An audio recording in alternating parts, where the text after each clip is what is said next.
All right, guys, listen up. Whether you just want to get in shape or let off a little steam, or you want to be a professional boxer, here are the 3 punches that anyone who puts on gloves should master. Number 1, the jab. Number 2, the straight right. And number 3, the left hook, okay? In a perfect world, you would never use anything but your jab. But if someone tries to penetrate your defense, you've got the right hand, and if they're close enough, the left hook. First, we're gonna talk about the jab.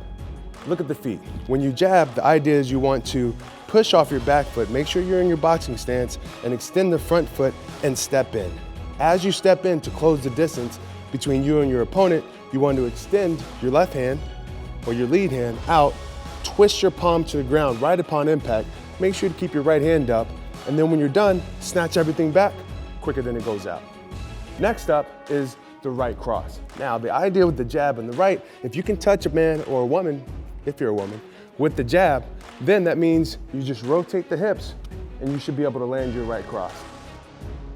The idea behind executing the right cross is to first rotate your hips, close the hips I like to say, pivot, spin on the back foot like you're mashing out a bug, and at the very last second, the moment you can't rotate anymore, let your hand fly off the hip, and just like the jab, at the last second, palm to the ground upon impact, and snatch it back faster than it goes out. The last punch I want to talk about is the left hook. There's a few different ways to throw the left hook. Number 1, when you land the left hook, you can have it palm down. That's usually best if you're fighting someone taller than you. You can have palm slightly up. Usually best, like me, I usually fight people a little bit shorter than me in my weight class. Here's how I like to teach everybody in a neutral position, palm facing you like you're holding a mug. So, after you've thrown your right hand, say you miss, or your opponent's still standing, you want to knock him out.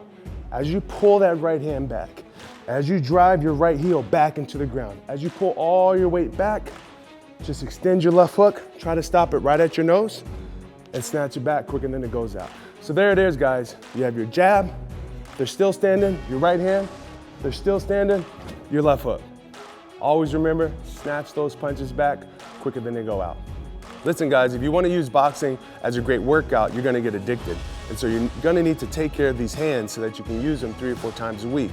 Number 1, make sure when you hit anything, glove or no glove, always keep a tight fist. Any great hand doctor is going to tell you that the hand starts at the shoulder. The more you squeeze your hand and get your thumb all the way around the front of your knuckles, the more muscle fibers engage from here all the way up here to your shoulder, and the more you're going to protect all the joints. Never land a punch with a loose hand. Even if it's closed, it needs to be tight and clenched. Number 2, learn how to wrap. There's many different ways to wrap. Everybody has their opinion. The main thing is that you secure your hand into a punching position, give the wrist some support so it doesn't snap back left and right. And last but not least, number 3, once you've learned how to wrap your hand, maybe invest into a little knuckle pad. There's a brand named Winning. They make a great one. It's 20 bucks, and you can put it under your wrap and the wrap on top of it to protect these knuckles. Everybody's hands are different. Some people have hand problems day 1, some people never have them. Get ahead of the game and start taking care of your hands. And last but not least, when you land that punch, make sure to snatch it back quicker than it goes out. Sometimes when you dig your hand into the bag, it feels like you landed a harder punch because it hurt you more. That just means it hurt you more. It didn't actually hurt the target more.